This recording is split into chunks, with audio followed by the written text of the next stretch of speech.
For this mock exercise, we're going to take a look at a company called Highland Cove Resort. And this is, again, applying the accrual concepts, accounting concepts. And we're going to take a look at transactions, record adjusting entry, prepare an adjusted trial balance, and then we're going to take it one step further from the other videos, and we're going to prepare the financial statement from the adjusted trial balance. Let's take a look at the question.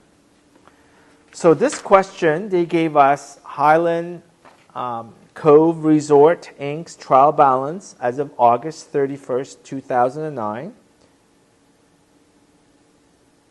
And they gave us, again, additional information. And the key to analyzing additional information is you got to look at each of these additional information in tandem to what has already been recorded or what hasn't been recorded. So you can find hints by looking at the respective end-of-the-year balances. So first requirement asks us to prepare some T accounts. And we're going to post each adjusting entry for each T account and prepare an adjusted trial balance. So what I'll do is I'll analyze each additional information, provide the adjusting entry, and then post it to the T accounts. Let's look at the first one. So I have been given the unadjusted trial balance.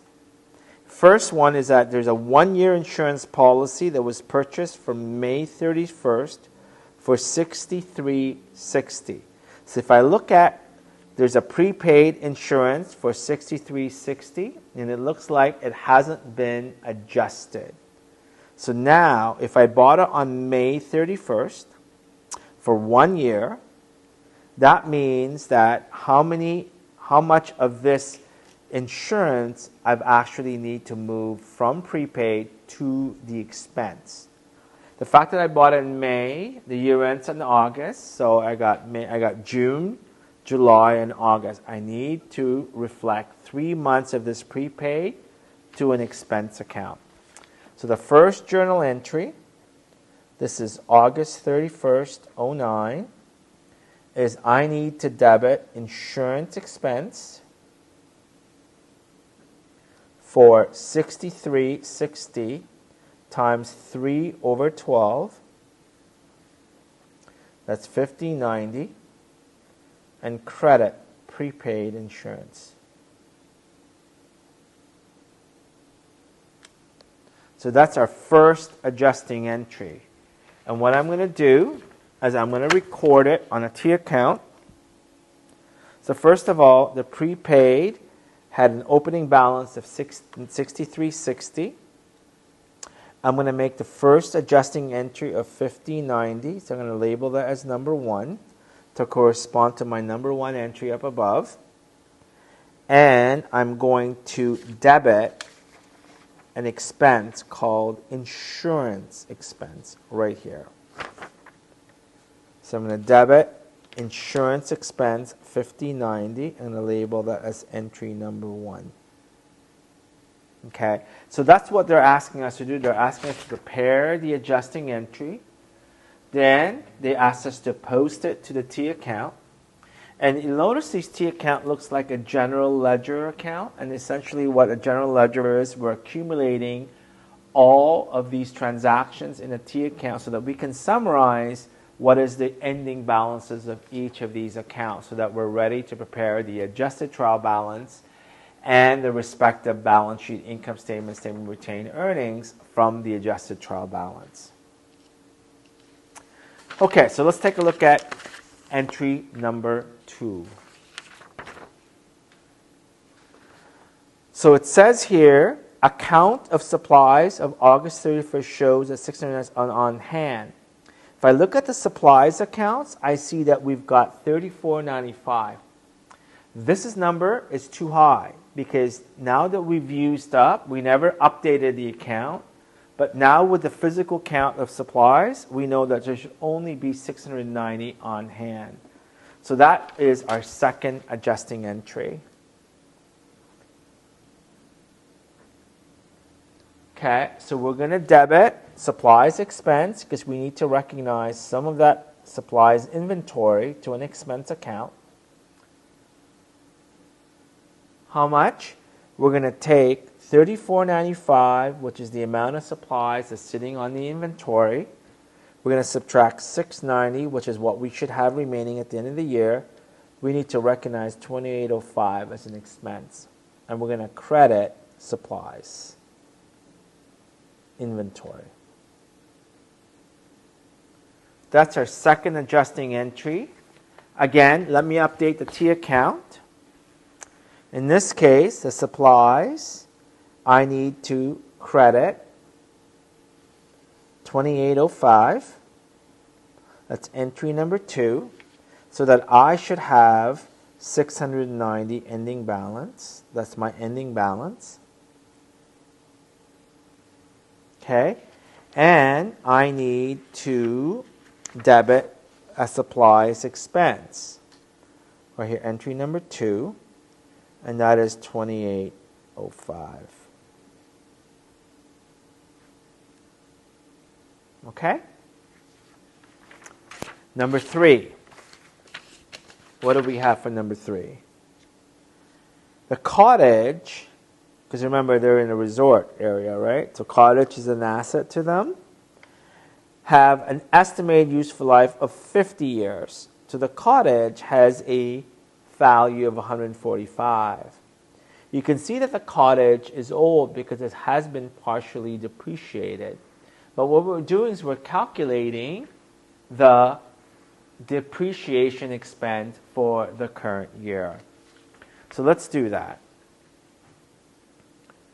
So August 31st, 09, we've got to calculate depreciation expense. So debit depreciation expense. How much?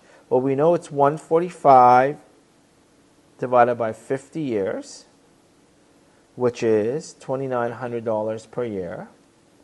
And we're going to credit accumulated depreciation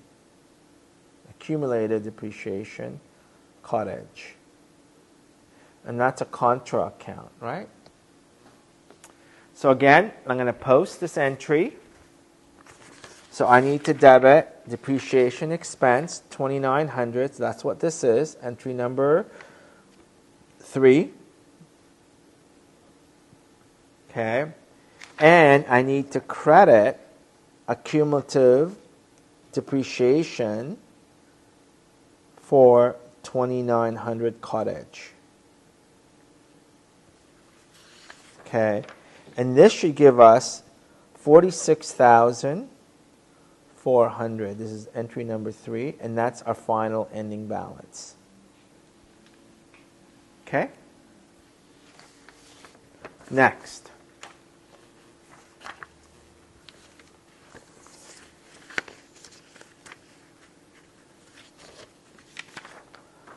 Entry number 4, furniture has an estimated life of 10 years. Again, that's asking us to record the amortization. The depreciation for furniture is 10 years, and we know there's $28,600 of that. That is the cost. So depreciation expense is $28,600 divided by 10 years. Gives me $2,860. Credit accumulated depreciation furniture.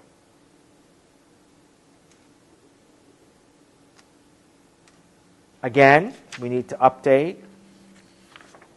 our accounts.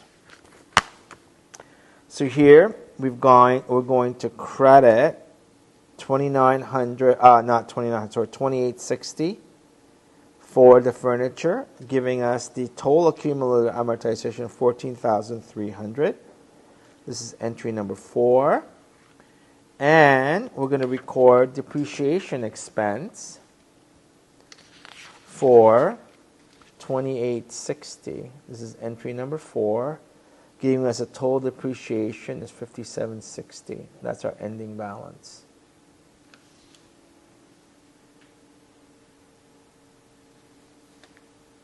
Okay?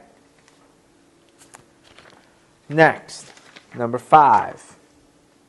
Customer must pay $100 deposit if they want to book a cottage during a peak season. an analysis of these booking indicates that there were 355 deposits were received.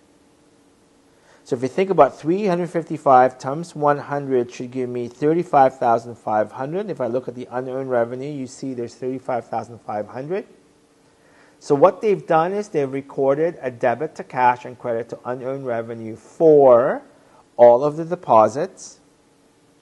And it says only 45 of these deposits have not been earned as of August 31st.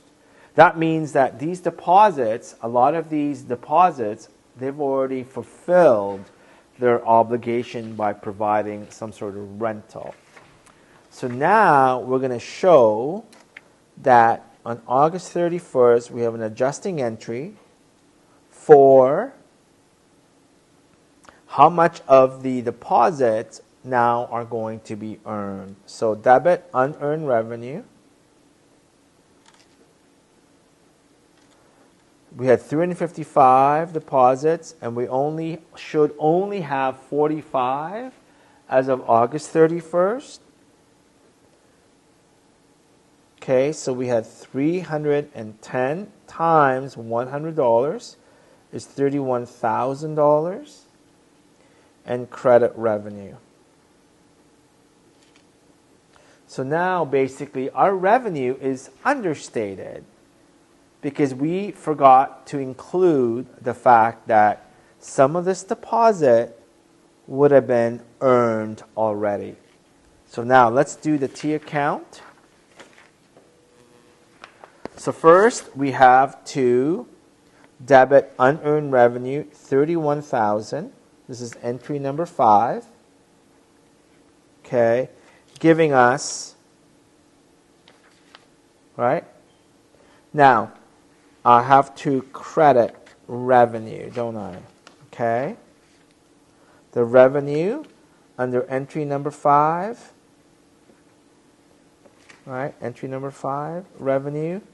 We need to credit $31,000. Okay?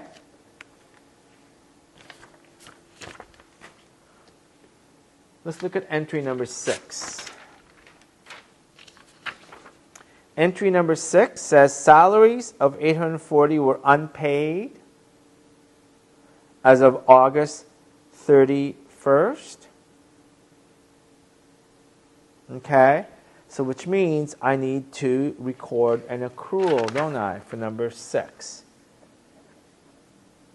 And notice they're all dated August 31st, and that just gives you a sign that those are adjusting entries. Normally when you date the entry at the end of the year, it usually means it's an accrual. So here we're going to debit salaries expense, credit salaries payable. And that one there is for 840. That's entry number 6. So entry number 6, salary payable. I would have to put 840, entry number 6. So ending balance is 840. And salary expense, it's 840. Entry number 6. Altogether, that salary expense should be $153,840. That's my ending salary balance. Okay, so now let's move on to the next quant number 7. August utility 1560 has not yet been recorded or paid. So again, that's an example of an accrued expense. For number 7, we're going to record an accrued expense. So debit utilities expense, credit accounts payable. I'll short form to AP. And that one is 1560. So again, let me grab my T account. So my accounts payable, I need to record, okay, entry number 7. 1560. That means that my total accounts payable should be 8060.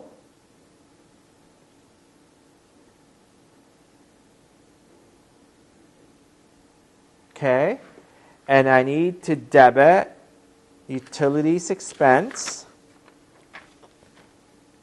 And my utilities expense number 7 is 1560.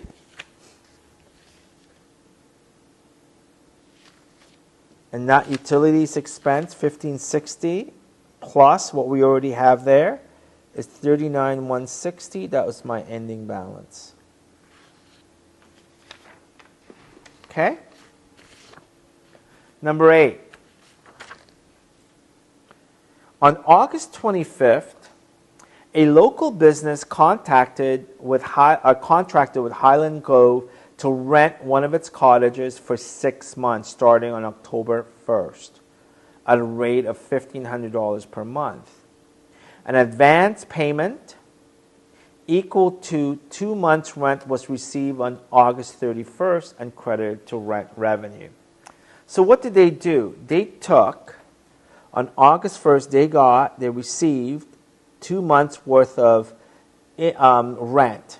And it starts on October 1st. So it starts in the next operating cycle. So they debited cash and credited revenue for 2 times $1,500. Okay? But what's really happening here is we should have been setting them up as unearned revenue because the first month's rent really starts for the month of October, which is after year end. So in this case, our adjusting entry, you can see there's no unearned revenue. Okay, that unearned revenue relates to the deposit in number 5. So we know they didn't set it up, and we know we are told that they did record it as revenue. So here, on August 31st, we need to debit revenue, because they recorded the revenue, for $3,000, and we're going to credit unearned revenue for $3,000. Okay? Because they shouldn't have recorded the revenue. That's entry number 8. So I'm going to credit, right, $3,000 for entry number 8 for unearned revenue, giving us $7,500 in unearned revenue, remaining ending balance. And for revenue, I'm going to debit revenue of $3,000 for entry number 8 because they shouldn't have recognized the revenue, but they did. And this gives me an ending balance of $276,500. So along each step, I'm just summarizing what the ending balance of the T account is. And I'm hoping that if I did my job right, I should actually have a balanced adjusted trial balance. Entry number 9, a mortgage interest rate of 7%. So how much was the mortgage payable? It was $60,000. Interest has been paid to July 31st. The next payment is September. So July 31st, they paid it, they record the expense. So how many expenses are outstanding? So you've got August, because remember the year end is August 31st. So we need to record 1 month's worth of interest expense. So debit interest expense. How much? Well, we know it's $60,000 times the interest rate of 7%. That interest rate is an annual rate. And we're going to multiply by 1 over 12 because only 1 month needs to be accrued because it was already recorded and paid in July, and now we just got August to worry about. And credit interest payable. And that's entry number 9. So let me post that on the T account. So I've got interest of $350, interest payable, entry number 9. The balance is $350. And I need to debit interest expense, don't I? Okay, $350, entry number 9. And this should give me a total ending balance of 4,200.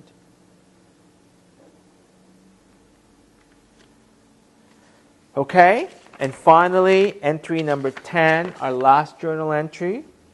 Additional income tax payable are estimated to be $1,000. So for entry number 10, we need to record, again, an adjusting entry to reflect the interest expense.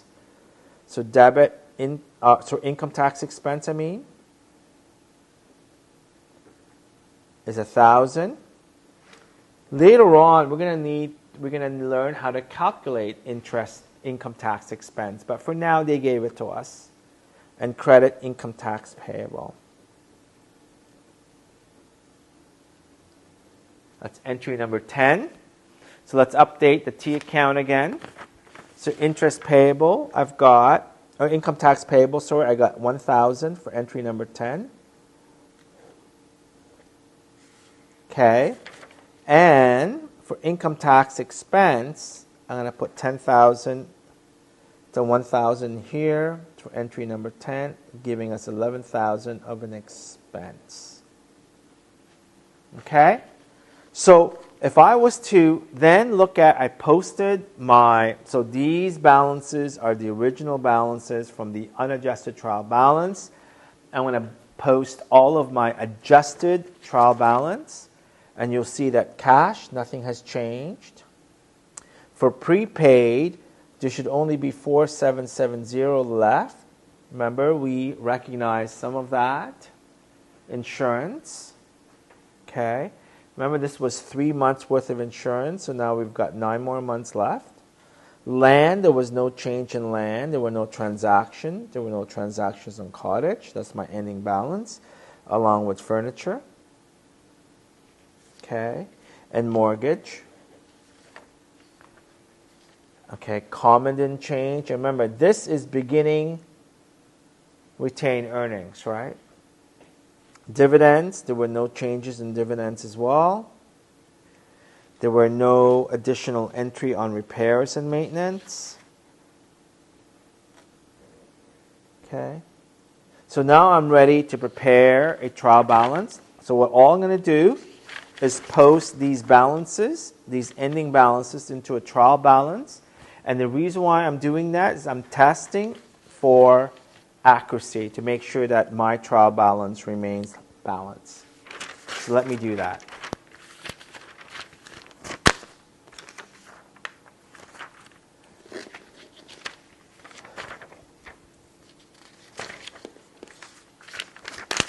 Okay, so cash, if you go back to your T accounts, should be 19,410.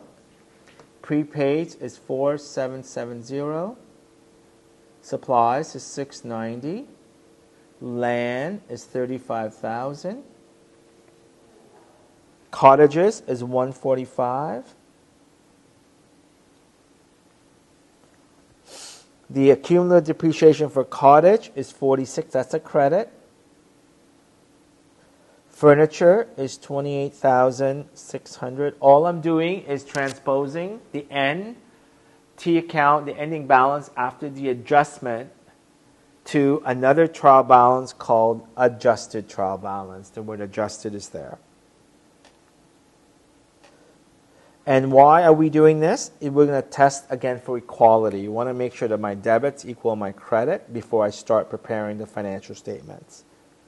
Accounts payable is 8060. My unearned revenue is 7,500. Salaries payable is 840. Interest is payable is 350. Income tax payable is 1,000. Mortgage, that did not change. Common shares is 20.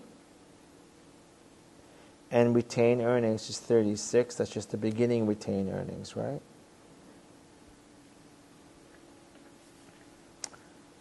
Okay, dividends is 5,000. That's the dividends given in the current year, and that's usually a debit. Rent revenue is 276,500. Salary expense is $153,840. Utilities is $39,160. Repairs is $14,125. Insurance is $50,090. Income tax is $11,000. Supplies is $28,005. And interest, the depreciation, is $57,660, and interest is $4,200. So if I add all my debits and all my credits, I can see that I still maintain the equality. Now let's assume that these two do not equal. The first thing I would check, if I'm preparing the adjusted trial balance, the first thing I would check is A, did I numerically add the right columns properly? If the answer is yes, I did add it properly, the next question is, I want to make sure that I put the final balances in the right columns, debit and credit. So we know that assets are normally a debit balance. Liabilities are normally a credit balance. Retained earnings, assuming that there were earnings that have been retained, it's usually a credit balance. Dividends are debit balance. Revenues are credit, and expenses are debit. So I often look for the most obvious errors, and assuming I did that, I did a great job on that, I go back to my T accounts. I want to make sure that I've actually added and subtracted in the correctly. So I want to make sure that I didn't do a numerical error, adding error.